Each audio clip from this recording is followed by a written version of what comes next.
Nongeye kubasuhuza mbifuriza ibihe byiza abakunzi bacu abo tubana umunsi kundi kuri Nta Mikino Online TV, namwe mwese mubasha kumenyesha no mugakurikira ibiganiro tubagezaho. Ndabifuriza ibihe byiza, ndabifuriza umugoroba mwiza, ndabifuriza igitondo cyiza bitewe n'aho muherereye, ndabifuriza kugubwa neza, mugire amahoro kandi mukomeze guhirwa mu byo mukora. Tugarutse kuri channel kugira ngo tubagezeho amakuru by'umwihariko cryptocurrency. Tugarutse kuri coin ya P-Network, nubwo benshi bari kwivugaho byinshi cyangwa uri kuvugwaho byinshi bitewe n'uburyo imbaraga yazanye ikavugwa itaraba n'amafaranga, yaje ari free mining, na n'uyu munsi nubwo ikigurishwa nka token ku ma exchange iri kugaragara kuri kugurishwa, ariko iracyari free mining, iracyaminingwa ku buntu. Ariyo mpamvu ibya P-Network byabaye urujijo kuri buri muntu wese, ariko kuwukurikira cyangwa ureba kuri uyu mushinga no kuba babashe kugenda bamenya imbaraga iyi crypto yubakiwe cyangwa se Amemuta Digital yubakiwe, kuko birazwi neza ntabwo izaba ifite ama utilities n'ama usability itari digital, ntibishoboka. Ifaranga ryose riba ryemezwa nk'ifaranga kugira ngo rigure goods and service ari uko riri digital. Ariyo mpamvu yakozwe nka digital currency, nubwo uyu munsi iri gutredingwa nka cryptocurrency, ariko noneho tukaba tuzi neza ko intego zayo, icyo yubakiwe, gahunda zayo zose zitaragerwaho. Ariko mbere ya byose nagira nkubwira ngo nimba rubwa mbere tubanye cyangwa se nimba dusanzwe tubana, ukande subscribe, liking, sharing, commenting. N'ubundi umunsi kundi tuzatubagezaho ibiganiro bitandukanye kuri iyi channel yacu ya Nta Mikino Online TV. Mugire mukomeze rwose mubashe gukurikira ibiganiro tubagezaho, kuko biba ari ibiganiro twakorewe ubusesenguzi kandi byimbitse ku buryo bugaragara. Mu by'ukuri dufite update ku bantu bakurikirana P-Network imaze iminsi nk'ibiri itatu gutyo, yasozaga igikorwa cya P-Fest, ariko bakomeza gukangurira abantu ko igikorwa cya DominiPay gikomeje kandi mu buryo bugaragara bufatika. Ariyo mpamvu n'uyu munsi mu by'ukuri iki gikorwa cya DominiPay auction gikomeje, nuko iki gikorwa bigaragaza neza ko igihe bagihaye kugeza ku itariki 28 z'ukwezi kwa gatandatu kuri P2Day, babonye neza ko imishinga yacyo izaba irangiye. Ariyo benshi uburyo cyagaragaye cyane uburyo iki gikorwa cyatangiye, nubwo uyu munsi abinvestishije abagiye kugura shares muri DominiPay auction mu buryo bwa competition, dore ko benshi bigaragara nk'uko ari igikorwa cya cyamunara cya Pay mu mishinga itandukanye. Abinjira kuri blockchain barabibona imishinga yemerewe gushorwamo Pay, ubishaka uko ubishaka, ntabwo ari itegeko kuri umupaniya wese ufite Pay, ariko ni ubukangurambaga bwabaye kuko ni igikorwa cyiza. Ni imwe mu ma utilities, ni utility yatangiye mu buryo bwo gushyigikira umushinga wa P-Network kugira ngo utangire bagaragaza imbaraga ufite. Ikindi cya kabiri, mwagiye mubona ko hari ama exchange agera kuri 5 uyu munsi ari ku exchanginga P-Network, ariko noneho uyu munsi biragoranye cyane n'abantu bari kureba kure, nuko uyu munsi hari benshi bari kugongwa n'ikintu kino gikorwa cya two-factor authentication,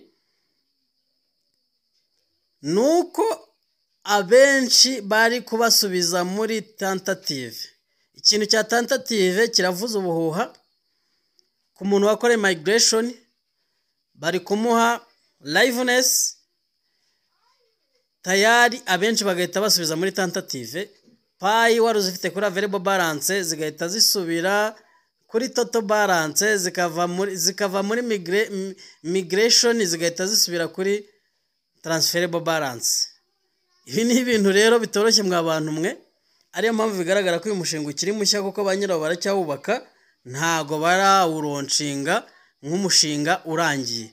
Ariyo mpamvu benshi bari kurambirwa kandi umushinga ukavugwaho amagambo menshi, ariko nagira ngo mbabwire ngo by'umwihariko iki kintu cya two-factor authentication nuko kigiye kuzakoraho abantu benshi bari muri Pay bakazisubiza mu ma bakazivana muri migration bakazisubiza muri transferable balance, izindi zikazisura muri unverified zigasubira kuri total balance nyirizina bakagusubiza muri tentative.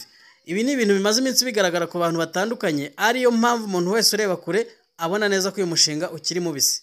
Ikindi cya kabiri, nubwo twavuye mu gikorwa mu cyumweru cya P-Fest byagaragaye ko nta mbaraga cyahawe, ariko nabo bari bagiteguye nk'icyumweru ngo cyo gucelebratinga ko twinjiye muri open network, ari nk'icyumweru cyo kwishimira ku mushinga noneho batangiye guconnecta ama external connection, ku buryo igihe bazayironcingira bizaba ari ibintu bishimishije. Nubwo benshi batabyitabiriye cyangwa se batabiha agaciro, kuko nta muntu utari witeze ko ku itariki 14 z'ukwezi kwa gatatu ibyo ari byo byose ama application ya launchingwa, amasoko yatangira, dore ko na bamwe ba nyira amasoko bari bamaze kwideklarara ko bazaya launchinga. Benshi wenda ku masoko akorera inanga za Sibe n'izindi, ku bantu tugiye dufite aba branch manager mu bihugu bitandukanye bahagarariye ayo masoko, nuko bari bamaze kwideklarara ko 14 z'ukwa gatatu bazatangira. Ariko sinzi impamvu batigeze bagaragaza impamvu bari babidekaraye, ariko nyuma bakabona ntibikunze. Umushinga wa P-Network ukaba ari umushinga ibyo ari byose ukomeje kwibazwa n'isi yose na buri mupaniya wese, ariko kikaba ari cya gihe cy'agahuge, kikaba ari cya gihe cy'umwijima cy'ubwira kabiri, cyahoze kivugwa ko hari igihe kizabaho hakabaho periode ya shaka. Buriya aha nshobora kubivuga wenda benshi ntibabyumve cyangwa ngo bihe agaciro, ariko turi muri iyo periode kuko benshi bamaze kwiheba, bari kuzigurisha ku ma exchange kuko biremewe. Uwo batasubije muri tentative arabyemerewe gukora transfer akazohereza muri exchange rwose kuri $1 cyangwa 0.9 0.90 na cyangwa se gutyo, bitewe n'ukuri kuvaria, bitewe n'uko benshi bamaze kwiheba cyangwa bamaze kurambirwa, bakavuga ati n'ubundi zimfite ziri muri migration ziri available balance nemerewe kuzikoresha, kandi n'ubundi byawe ntibiragira, n'ubundi acyamayininga edayeri nakoze lockup bazabanyimura nizo na lockinze bazanankorera second migration. Ibyo byose bikaba ibintu bikomeza kusupportinga abantu, ugasanga za zindi wa mubare muke mbarwa bari bamwemuriye uyarafite kuri transferable balance, aravuze ati reka nikenure nemere mfate aya madolari ukwangana kose yo ku ma exchange nemere ngurishe. Ibyo biterwa n'amahitamo y'umuntu, kandi periode turimo irabyemera kandi irabitwemerera. Ariko ku muntu ureba kure, iyi ni ya periode ya shakazi yavuzwe kuva mu mwaka w'2021. Iryo jambo nibwo ryavugwaga shakazi. Iyo periode bavugaga ko izabaho, kandi ntago shakazi nimba Nicolas ubwo yarigeze kubivuga, ntabwo iryo ari ijambo yavuze atazi ko iyo periode izabaho, kandi ari periode yemewe ku buryo guteza ibyawe no kubitanga uzaba ubyemerewe. Kikaba ikibazo rero gikomeye ku bantu batazirikana cyangwa se ku bantu batareba kure. Ubundi ibi bintu ntibibaho, ntibinasanzwe, nta yitwa coin nimwe yigeze imayiningwa, ntago ibi byatangira kuri Python ziri kubakirwa ama utilities na usabilities ngo ije kuri exchange itangire kwitwa ifaranga rivunjwa kandi ikimayiningwa for free, ikimayiningwa kuri free. Ibi ni ibintu biri extra, ariyo mpamvu imbaraga za P-Network zikugaragara cyane ku muntu wese ureba kure cyangwa se ku muntu wese wayimenye. Ariyo mpamvu nkanjye ku bantu bakurikira channel na Mikino Online TV nakubwira ngo nimba ugira umugisha ukabasha gukurikira ibiganiro tukugezaho, wasobanukirwa ukamenya ngo ese uyu mushinga kubera iki umuntu akimayininga akabona P ku buntu, kandi P ku isoko ziri kugurwa mu madolari cyangwa mu manyarwanda no mu kuvunja mu mafaranga ari yose, kandi ikiri free mining ugicukura ukabona ikitwa P, kandi ubundi bitabaho. Mukibaza ngo ese umunsi mining izaba ihagaze noneho nimba uyu munsi yari iri ku isoko iri kugurwa, ibaze ko umuntu uri kwemera akaguha ama USDT ye cyangwa se amanyarwanda ye cyangwa se amadolari runaka, nawe uyu afite priority yo gukomeza akamayininga uko yazibona zingana kose byaba ibice byaba iki, ariko byitwa ko nta gishoro ari gutanga uretse bando afite kuri telefone cyangwa se wifi ari gukoresha.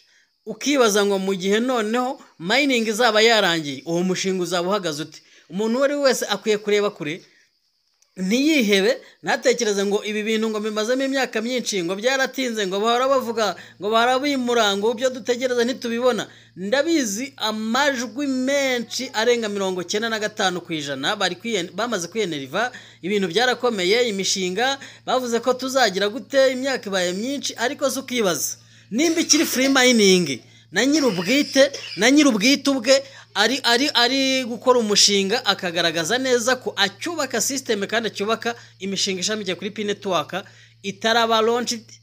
Murabizi neza hari ama application 100 yuzuza ibisabwa kandi bibagoye, hari ama company 2300 ayo yose yiteguye kuzacuruza cyangwa se kuzatanga ibicuruzwa byayo, cyangwa se kuzatanga service zayo, cyangwa se nayo akagurisha service yakira muri Pi Network. Izo zose ni projet ziri hanze. Tuzi icyo wise web 3 itaratangira kuba itaralonchingwa ngo system yose ya internet bayiconnecteho, abakoreshaga ikoranabuhanga iryo ryose barivane muri web 2 barijyane muri web 3. Ibyo byose ntibiratangira. Tukareba n'iki kintu cya system bancaire igiye kuva muri Swift Bank kinjizwa muri QFS. Ibyo byose ni imishinga, inama utilities ya Pi Network. Ibyo byose nta kintu na kimwe kiraraninga, ariko impamvu nta na kimwe kiraraninga cyangwa se kirashyirwa ku mugaragaro nuko na Pi Network kiminingwa uyu munsi. Ariyo mpamvu bigaragara ngo imishinga yose iracyubakwa. Umuntu wari wese wavuga ngo Pingu iri kugura ngo amafaranga make ngo 0.90 by'idolari, idolari rimwe se cyangwa se gutyo hejuru cyangwa hasi aho ngaho, uwo nguwo nagira ngo mbabwira ngo turi muri ya periode ya shakazi, kuko ureba kure n'umunyabwenge wari wese arabona neza ko igihe cy'umushinga wa Pi Network kitaratangira, agaciro ka Pi Network kataragaragara, imbaraga za Pi Network zitaragaragara. Gusa ikibazo dufite uyu munsi ni iki gihe, ikibazo dufite ni iki gihe. Buri muntu wese nicyo yibaza, umuntu wari wese wamenye Pi nicyo ari kwibazaho, ariko kibaza ngo coin yakozwe ikaba iri gucelebrating imyaka 6, ba nyiri umushinga ijoro n'amanywa bari kupanga, bagiri gupanga project zigomba kuzagendera kuri uwo mushinga, nabo batari kuruhuka, system iri gukora umunsi ku wundi. Mukibaza ngo agaciro ka Pi Network naka tubona kuri ama exchange nayo mato exchange nini zitaratangira nka za Binance na za Coinbase zitaratangira, nka exchange tuzi zifite kuri capital market zifite zikize cyangwa zikomeye. Ahubwo kibaza ngo kubera iki utu exchange dutoya utu twa OKS, Bitget, Getiyo, Bitmax arizo ziri ku tradinga. Buri muntu wese ibyo bintu yabyibazaho, ariyo mpamvu ureba kure yavuga ngo yaba yitonze. Uvuze tureka mbe nitonze, nta kosa uko waba ukoze, cyakoze unabishatse uzifite available, genda ugurishe nawe wikenura. Nimba ufite ikibazo kikugonze kandi ubona utakwihangana, ibyo nta kibazo, nubundi shaka nicyo ziberaho, itabonye icyo yakira ntiyabaho. Ubwo nyine zitange wikenure nyine, ariko nta n'umuntu mpamya neza nuko ubuzitanga uyu munsi atazegera na regreta. N'uwa Bitcoin n'uburyo n'impamvu yaregerese nuko yavuze ati koko abiciro ry'imigani mfate Bitcoin zanjye 10,000 nzigure pizza 2, nayo bazo ufashe Pi zawe 1000 bakaguha amadolari Pi 1000 bakaguha amadolari 900, cyangwa ugafata Pi 100 bakaguha amadolari 90 kuri exchange. Ukaba wazasanga nyuma y'igihe cy'amezi runaka cyangwa se umwaka utaranashira Pi iri kuvariya muri GCV. Ibyo byaba ikintu gikomeye cyane ku bantu bakurikira aya makuru. Mwabonye ko hari n'ama speculation yakomeje kuba bishobora kuba ari ibyanyabyo cyangwa atari ibyanyabyo ko exchange noneho ya P-Network igiye gutangira launch cyangwa igiye kuronshingwa. Ese nimba ari ya Dr. Nicolas cyangwa se ari ko team bayikoze nka exchange yawe muri system, turabizi ko irimo mu ma application harimo na Pi Exchange nka application ya bigaragara ko yabaye muri hackathon, ariko yo abanyiri kuyikora ni banyiri umushinga, ni ibintu byagaragaye ko izaba iri mu bwayo nimba koko yiteguye kuza launchingwa nayo igatangira gutradinga Pi. Ese za tradingira kuri iki giciro tubona kiri ku OKX za Get iyo za Bitget n'izindi. Ibi ni ibintu bidashoboka, ariyo mpamvu umuntu wese ureba kure abona neza ko uyu mushinga ukiri mu bisi. Bavandimwe bashiki bacu ba pioneers, nagira ngo mbabwire ngo ubundi ikintu cy'amafaranga y'ikoranabuhanga cyangwa se yaba cryptocurrency yaba digital currency, ariko dore ko byose system ari imwe, ahubwo imbaraga byubakiwe cyangwa se n'uburyo ba nyirabyo babashije gukoresha imbaraga kugira ngo bubake iryo zina ryacyo cyangwa se ubwo iryo tandukaniro, kuko nta coin yaba digital idafite utilities. Murabizi ko ari digital ni nka USDT, ariko USDT ntago uyu munsi yamaze kuba nk'ifaranga rigomba kuvunja ni cryptocurrency, ariyo mpamvu byahise bista cyangwa USDT USD murazizi zose ko zigiye ziriho, ariko noneho ukibaza, ariko cyane cyane iyamamaye USDT United States Tether niyo yamamaye, ukibaza ngo kubera iki izi zamamaye gutya. P-Network irimo kubaka imishinga na goods and services zigomba kuba zaba zishamikiyeho, nimba itararoncinga ugatangira kwica amazi, ugasanga kubera akavuyo kari mu bantu n'ibintu bigenda bivugwa, mwagiye abenshi bakurikira social media barabizi. Noneho twanagaruka kuri gahunda ya leta y'u Rwanda cyangwa BNL bakavuga bati mu bintu bitemewe na P-Network irimo edayeri, ubivuga ndemeranya nawe 100%, kuko nta kintu yari yakora ngo bigaragare ko yakwemerwa, ntacyo. Uyu munsi ba nyirayo nimba ikiri mu mushinga wubakwa, twebwe turirirwa tuvuga ngo izakora mu Rwanda gute, izakorera he, kandi ba nyiri umushinga batarawurangiza ngo government ibibone ivuga ko icyo kintu yacyemeza gute. Wowe noneho uyu munsi wa none ushobora gukomeza kuvuga ngo BNL umuyobozi mukuru wa BNL yaravuze ngo P-Network ngo ntiyemewe n'ibindi ntibyemewe. Ubundi siremerwa, ntiraba projet ngo yemerwe, ntago iraba product igezwa ku ma government cyangwa se no ku bandi bose bayikoresha ngo barebe neza koko iyo projet ikoze neza bayemeze, mu gihe ukiri umushinga wubakwa mu buryo buri systematically, mu buryo buri practical. Ni ibintu byose ni mu buryo bwose bugaragaza neza ko umuyobozi wa BNL cyangwa se government bavuze bati nko mu Rwanda bati mu bintu bitemewe na P-Network irimo. Okay, d'accord 100%, ibyo ni ibintu byumvikana kandi ni ukuri. Ahubwo ba nyiri umushinga uko bazayubaka ikabasha kuba stable cyangwa se ikabasha kugaragaza ko ari ifaranga nk'ayandi, ritaje kujegeza gusenya ubukungu bw'ibihugu bimwe na bimwe, ritaje guhombya abantu cyangwa se abashoramo amafaranga itari monnaie volatile, atari ifaranga ry'umuyaga rishobora gutwika abantu cyangwa se rishobora kugwagwana isaha iyo ari yo yose.